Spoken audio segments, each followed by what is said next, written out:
Hello नमस्कार, welcome to inculcate learning. मायो की motivation theory के बारे में आज हम डिस्कस करेंगे। इसके बाद हमारी जो कंटेंट थियरीज है मोटिवेशन की वो सारी की सारी कंप्लीट हो जाती हैं।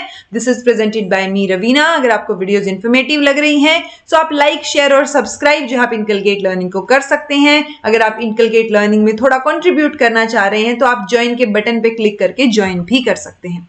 सो मायो की motivation theory obviously Elton Mayo ने दी है ये, ठीक है। अभी किस पे बेस्ड है आपको ये ध्यान रखना है कि मोटिवेशन जो है वर्क प्लेस में क्या रहेगा। मतलब जो दो फैक्टर्स की बात करती है ये थियरी, जो कि वर्क प्लेस पे मतलब जहां आप काम कर रहे हैं वहां पे आपके मोटिवेशन को इन्फ्लुएंस करेंगी चीजें। सो ये उन दो फैक्टर्स की बात करती है मायो की मोटिवेशन थियरी। एक और इन्होंने बोला जो हॉथर्न इफेक्ट है उसमें भी ये बताते हैं कि जो आपकी प्रोडक्टिविटी है वो चेंज हो जाती है अगर आपको कोई देख रहा है तो। फॉर एग्जाम्पल मैं आप लोगों की आजकल रोज जो है यूजीसी नेट पेपर 1 के लिए क्लासेस ले रही हूं, तो जिन बच्चों ने ज्वाइन कर रखा है इनकलकेट लर्निंग उन पे मेरा थोड़ा फोकस रहता है और उन स्टूडेंट्स पे को भी ये ध्यान रहता है कि हाँ रवीना मैम का फोकस है थोड़ा सा आपके ऊपर। सो वो आपसे पूछ लेंगे कि काम किया नहीं किया, अब तक नहीं पढ़ा है। सो उसकी वजह से मतलब जब आपको ऐसे लग रहा हो ना कोई आपको ऑब्जर्व कर रहा है, सुपरवाइज कर रहा है, कोई देख रहा है या टीचर जब आपको देख रहा होगा तो आप काम करना ज्यादा पसंद करेंगे। मतलब आपकी प्रोडक्टिविटी जो है वो ऑटोमेटिकली इंक्रीज हो जाएगी, ठीक है। मतलब अब पता है बाकी स्टूडेंट्स को जो उन्होंने ज्वाइन किया, शिल्पा है या दामोदर है, हाशमी, किंजल है, सो उनको ये पता है कि अगर सुबह की क्लास उन्होंने अटेंड की है मॉर्निंग क्लास, तो इवनिंग क्लास में मैं जरूर पूछूंगी कि सुबह वाला पढ़ा था, समझ आया था, पहले वाले नोट्स बना रहे हो या नहीं बना रहे हो। सो वो चीज क्या है, उसी को हम क्या बोलेंगे, हॉथर्न इफेक्ट। तो हॉथर्न इफेक्ट जो है वो कहां से आया, हॉथर्न स्टडीज से आया, जो कि मैंने आपको कहा जो ह्यूमन रिलेशन की थियरी थी उसके अंडर मैंने आपको सारी की सारी कंप्लीट डिटेल में हॉथर्न स्टडीज की कहानी बताई थी, वो देख लीजिएगा, ठीक है। बेसिकली हॉथर्न इफेक्ट क्या बोलता है कि जब कोई आपको सुपरवाइज कर रहा है, जब कोई आपको देख रहा है, ऑब्जर्व कर रहा है, उस टाइम पे आपकी प्रोडक्टिविटी इंक्रीज हो जाती है। दैट्स इट, ठीक है। सो ये चीज है। तो मायो ने क्या एक्नॉलेज किया, मायो का कहना था कि जो पे है, जो आपको सैलरी मिलती है वर्क प्लेस पे, या फिर जो एनवायरमेंट है, वो तो ऑब्वियसली एक इंपॉर्टेंट फैक्टर जो है वो रहेगा जो एम्प्लॉय की मोटिवेशन में हेल्प करेगा। ऑब्वियसली आपकी सैलरी ज्यादा है तो आप मोटिवेटेड रहेंगे कि काम करना है, कहीं जॉब ना चली जाए। आपका एनवायरमेंटल फैक्टर्स अच्छे हैं कि आपके बॉस भी अच्छे हैं, आपके एम्प्लॉयज भी अच्छे हैं, सब बढ़िया तरीके से काम कर रहे हैं, तो वो चीज रहेगी। लेकिन इन दोनों के साथ साथ ये बिलीव करते हैं कि जो रिलेशनल फैक्टर्स हैं वो एक बहुत इंपॉर्टेंट और सिग्निफिकेंट रोल जो है वो प्ले करते हैं। सो मायो का मानना है कि वो जो ग्रुप है ना, इट वाज द ग्रुप जो कि इन्फ्लुएंस करेगा प्रोडक्टिविटी को। सो जो इंपॉर्टेंस है ग्रुप की, हम उसको कम या ज्यादा एस्टिमेट नहीं कर सकते। It is the group that determines productivity, ना कि जो पे या फिर जो प्रोसेस है वो। सो आपका एनवायरमेंट और आपका जो ग्रुप है ना जिसके साथ आप काम कर रहे हैं, वो ग्रुप क्या करेगा, आपकी प्रोडक्टिविटी को डिटरमाइन करेगा। मान लो आपके ग्रुप में 5 लोग हैं और पांचों के साथ आपकी जो रिलेशंस हैं वो बहुत अच्छे हैं, ठीक है। आप जो है एक को भाई मानते हैं, एक को बहन मान रहे हैं, तो एक बहुत दोस्त मानते हैं, तो वो रिलेशनशिप क्या है, इमोशनल लेवल पे बहुत अच्छा रिलेशनशिप है, जिसकी वजह से आपका काम भी बेटर तरीके से हो पाएगा। सो मायो का कहना है कि जो रिलेशनशिप्स हैं या जो ग्रुप की प्रोडक्टिविटी, ग्रुप के ऊपर ग्रुप जो है वो डिटरमाइन करेगा प्रोडक्टिविटी को, ना कि आपकी पे और जो आपका प्रोसेस है वो।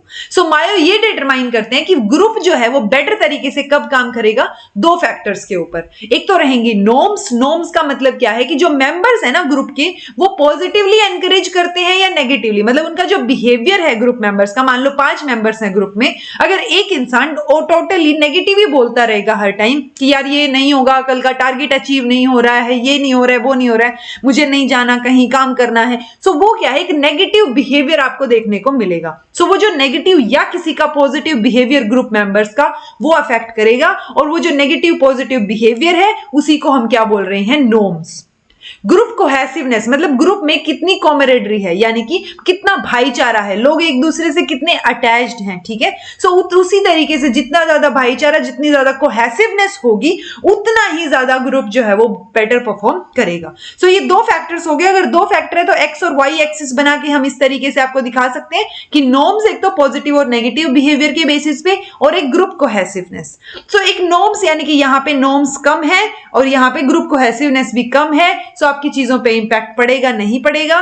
देन यहाँ पे आपके नॉर्म्स हैं यानी कि पॉजिटिव इंपैक्ट पड़ रहा है आपका यहाँ पे, और यहाँ पे कोहेसिवनेस भी जो है वो कम है फिर। तो ओवरऑल एक पॉजिटिव कम इंपैक्ट दी, मतलब सम पॉजिटिव इंपैक्ट देखने को मिलेगा। यहाँ पे क्या है, नेगेटिव इंपैक्ट देखने को मिलेगा जब आपकी ग्रुप कोहेसिवनेस तो ज्यादा, लेकिन नॉर्म्स का जो फैक्टर था पॉजिटिव नेगेटिव वाला वो यहाँ पे नहीं है। जब दोनों ज्यादा है यानी हाई पॉजिटिव इंपैक्ट आपको यहाँ पे देखने को मिलेगा। इन्हीं 4 चीजों को एक बार डिटेल में डिस्कस कर लेते हैं। जो ग्रुप होगा जिसमें लो कोहेसिवनेस और लो ही नॉर्म्स हो, यानी ये वाला ग्रुप, ठीक है।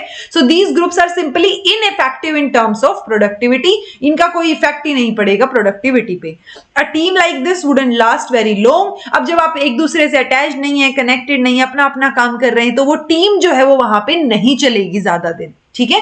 दिस इज बिकॉज क्योंकि nobody is motivated to be productive in any way, मतलब आप जो है पॉजिटिव नेगेटिव बिहेवियर में भी पॉजिटिविटी नहीं लाना चाह रहे और ग्रुप कोहेसिवनेस भी नहीं है। सो ग्रुप जो है ओवरऑल मोटिवेटेड आपको यहां नहीं दिखेगा, इसलिए ना तो ये ग्रुप टिकेगा और ना ही इसका इंपैक्ट जो है ज्यादा देखने को मिलेगा प्रोडक्टिविटी के ऊपर।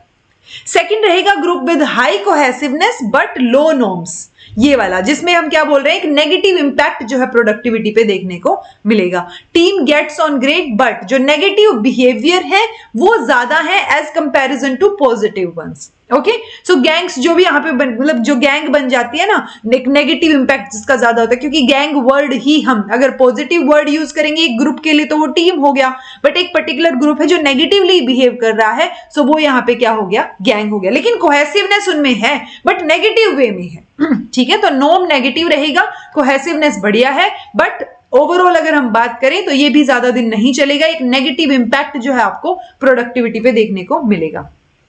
जिसमें हाई नॉर्म्स होंगे यानी पॉजिटिवली आप सोच रहे हैं बट कोहेसिवनेस लो है, यानी किस पे ओवरऑल अगर हम बात करें सो पॉजिटिव इंपैक्ट पड़ेगा प्रोडक्टिविटी पे, क्योंकि सारे लोग पॉजिटिवली काम करना चाह रहे हैं, बट एक कोहेसिवनेस जो भाईचारे वाली चीज है वो नहीं है उनमें, ठीक है। So this type of team can have a limited positive impact on productivity. This is because each team member will be working towards their own success rather than that of team, यानी आप team के लिए काम नहीं कर रहे, आप अपनी सक्सेस के लिए काम कर रहे हैं। यहाँ पे तो कोहेसिवनेस नहीं है दूसरे के साथ, बट आपका इंपैक्ट पॉजिटिव है क्योंकि आप काम तो करना चाह रहे हैं ना। तो if one member does something great then good for them, but it doesn't really improve the productivity of rest of the team, क्योंकि एक ने अच्छा किया तो उसके लिए बढ़िया है, हमारे लिए थोड़ी ना है। वही तो कोहेसिवनेस नहीं है ना। अगर कोहेसिवनेस होती तो कि बढ़िया यार इसने भी बढ़िया किया तो टीम की प्रोडक्टिविटी बढ़िया हुई तो हमारी भी हुई, आप वैसे पॉजिटिवली लेके चलेंगे। नेक्स्ट आता है लास्ट, ये हाई इंपैक्ट, जो पॉजिटिव इंपैक्ट हाई होगा क्योंकि यहाँ पे नॉर्म्स भी हाई है और कोहेसिवनेस भी हाई है, मतलब एक भाईचारा भी है और पॉजिटिव इंपैक्ट है, पॉजिटिव बिहेवियर है आप लोगों का। So these are the teams that can make the greatest positive impact on productivity. In this type of team, each member supports each other to succeed. People जो है वो personally committed होते हैं अपनी सक्सेस के लिए, लेकिन अपनी टीम की सक्सेस के लिए भी। सो एक स्ट्रॉन्ग सपोर्ट नेटवर्क जो है वो आपको यहाँ पे देखने को मिलेगा, टीम वर्क देखने को मिलेगा। सो ये चीज रहेगी कि कहाँ पे मोटिवेशन ज्यादा है, कहाँ पे कम है। सो ये मायो का मोटिवेशन था जिसमें वो बात करते हैं 2 फैक्टर्स की, एक तो नॉर्म्स और एक ग्रुप कोहेसिवनेस, और कैसे वो इफेक्ट करेंगे प्रोडक्टिविटी को।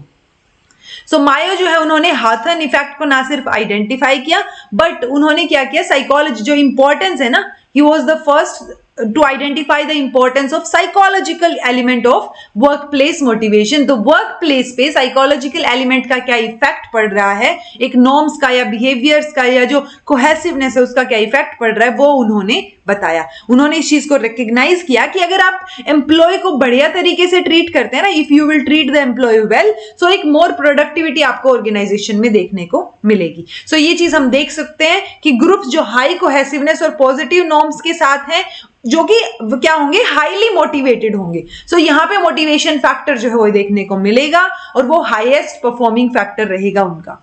कन्वर्सली जो नेगेटिव नॉर्म्स हैं, वीक ग्रुप कोहेसिवनेस है, वो अनमोटिवेटेड रहेंगे और उनका टीम वर्क में कोई लेना देना है नहीं, तो यहाँ पे क्या रहेगा, वो ग्रुप बहुत कम दिन चलेगा।